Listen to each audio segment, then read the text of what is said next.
Hello everyone, সবাই কেমন আছো? আশা করি সবাই খুব ভালো আছো। আমি অনেক ভালো আছি। আমি তুহিন চলে এলাম তোমাদের কাছে আরও অন্য একটা ভিডিও নিয়ে। আজকে আমি লেসন প্ল্যানের ক্লাস 3 ইংলিশ সাবজেক্টের উপর তোমাদের একটা লেসন প্ল্যান দেখাবো। চলো পুরো ভিডিওটা শুরু করা যাক। আর কেউ কোনো স্কিপ করবে না, ভিডিওটা প্রথম থেকে শেষ পর্যন্ত দেখতে থাকো।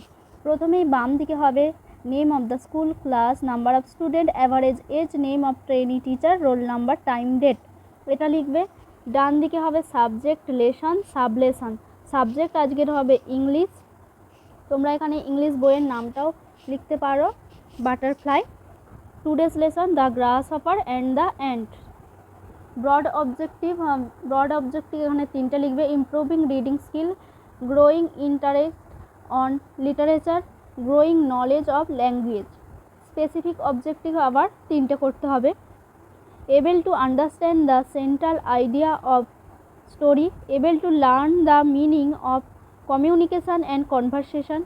They will be able to merge their reading skill with the other skill. তাহলে প্রথমে এই ছকটা তো হবে, তারপরে ব্রড অবজেক্টিভ আর স্পেসিফিক অবজেক্টিভ এটা লিখলে, তারপর জেনারেল এডস, স্পেসিফিক এডস, চক, ডাস্টার, পয়েন্টার, ব্ল্যাকবোর্ড যেগুলো হয়, cut off glass hopper and the ant, picture chart. আচ্ছা, তোমরা যে টিএলএম বানাবে প্রত্যেকটা টিএলএমে কিন্তু কিছু লিখবে না, ছবি আঁকো বা প্রিন্ট আউট করেই মারো, লেখা কিন্তু কিছু যাবে না। তো এই পৃষ্ঠাটা হয়ে গেল। এরপরে পৃষ্ঠাটা উল্টাবে, এখানেই তোমাদের বিষয়বস্তুর ছবিটা মারতে হবে। এর উল্টো দিকেই হবে প্রিপারেশন স্টেজ। প্রথমে কি আসবে? Preparation stage. এখানেও 8টা ছক করবে। Input, teachers activity, rational, student behaviour, rational, time আর এক্সপেক্টেড কনফিউশন। এখানে যে লেখাগুলো আছে তোমরা পরপর লিখে নিও। আমি খুবই ধীরে সুস্থে দেখাচ্ছি যাতে তোমরা লেখাগুলো পরিষ্কারভাবে দেখতে পাও ও বুঝতে পারো। এই ছকটা হয়ে যাওয়ার পরে এখানে লিখবে টুডেস লেসন। এবার পাঠ ঘোষণা হবে। টুডেস লেসন কি? The grasshopper and the ants. এটা তাহলে আয়োজন স্তরের যে ছকটা সেটা হয়ে গেল। প্রিপারেশন স্টেজ অর্থাৎ আয়োজন স্তর। পৃষ্ঠাটা উল্টাবে, এখানে কৃষ্ণ ফলকের ছবিটা মারবে আর কৃষ্ণ ফলকে কী কী লেখা হবে সেটাও দেখিয়ে দিচ্ছি। এরপর আসবে প্রেজেন্টেশন স্টেজ। প্রেজেন্টেশন স্টেজেও একইভাবে এই ছকগুলোই হবে। Input, teachers activity, rational, student behaviour, rational, time, expected confusion, এগুলোই হবে। এখানে the grasshopper and the ants লিখে তারপর কিছুটা লাইন লিখে দেবে। এইভাবে পরপর এই লেখাটা হবে। তোমরা কেউ স্কিপ করবে না, তাহলে কোথাটা কিছু যদি মিস হয়ে যায় তাহলে আর বুঝতে পারবে না। পুরো ভিডিওটা আমি দেখো কাছ থেকে একটু দেখিয়ে দিচ্ছি যাতে তোমরাও ভালোভাবে লেখাগুলো দেখতে পারো ও তোমাদের লেখার সময় যাতে কোনো অসুবিধা না হয় সেই চেষ্টাই করছি। এরপরে ইউজ অফ ব্ল্যাকবোর্ড অর্থাৎ কৃষ্ণ ফলকের ব্যবহার। আমার আগের ভিডিওগুলো যারা দেখোনি তারা অবশ্যই দেখে নিও। সেখানেও আরও আমি অন্যান্য সাবজেক্টের ওপর লেসন প্ল্যান দিয়েছি। তো তোমরা প্রত্যেকটা ভিডিও যার যেটা পছন্দ মতো দেখে নিও। আর সেকেন্ড ইয়ারে যেহেতু অনেকগুলো লেসন প্ল্যান করার ব্যাপার থাকে সেহেতু তোমাদের অনেক লেসন প্ল্যানই দরকার। কারণ ইন্টারনালে একটা 40টা লেসন প্ল্যান করতে হয়, যেটা স্কুল যে ইন্টার্নশিপ হয় ওখানে দরকার।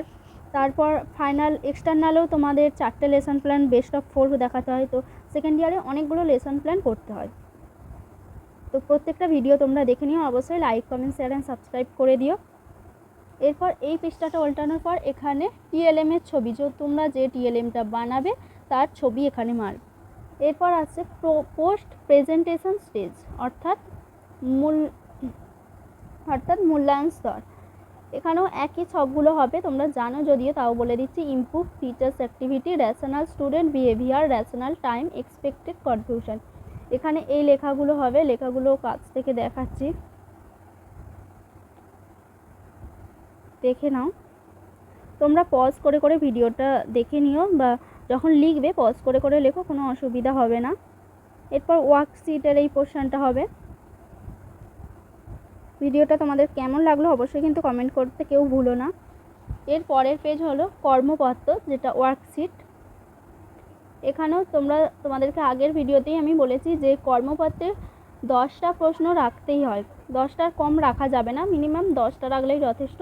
আর প্রত্যেকটাই এমসিকিউ টাইপের, মানে 1 নম্বরের কোশ্চেন তোমরা রাখতেই পারো। এমসিকিউ মানে এমনই নয় যে ঠিক চিহ্ন দেওয়াই শুধু রাখতে হবে, শূন্যস্থান পূরণ দিতে পারো, এক কথায় উত্তর, এই ধরনের প্রশ্ন করতে হবে। এবার এখানে তোমরা বলতেই পারো এখানে তো 6টা আছে 10টা নেই, এখানে যেমন 6টা আছে দেখো 5 পর্যন্ত 1 নম্বরের কোশ্চেন আমি রেখেছি ঠিক চিহ্ন দেওয়া।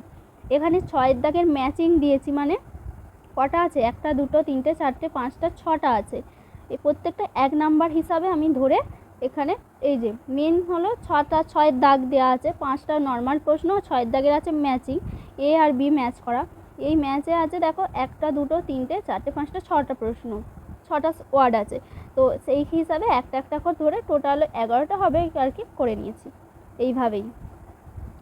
তো এখানে ওয়ার্কশিটটাও আমি দেখিয়ে দিলাম ভালোভাবে, তোমরা তোমাদের সুবিধা মতো করে লিখে নিও। চলো আজকের ভিডিওটা এই পর্যন্তই। তোমাদের কেমন লাগলো এই ভিডিওটা অবশ্যই কমেন্ট করে জানিও। আর যারা অন্যান্য ভিডিওগুলো দেখোনি অবশ্যই ভিডিওগুলো দেখো, তোমাদেরই সুবিধা হবে।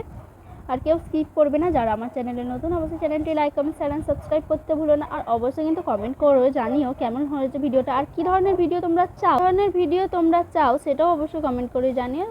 দেখা হবে তোমাদের সাথে আবার অন্য কোনো ভিডিওতে। চলো টাটা।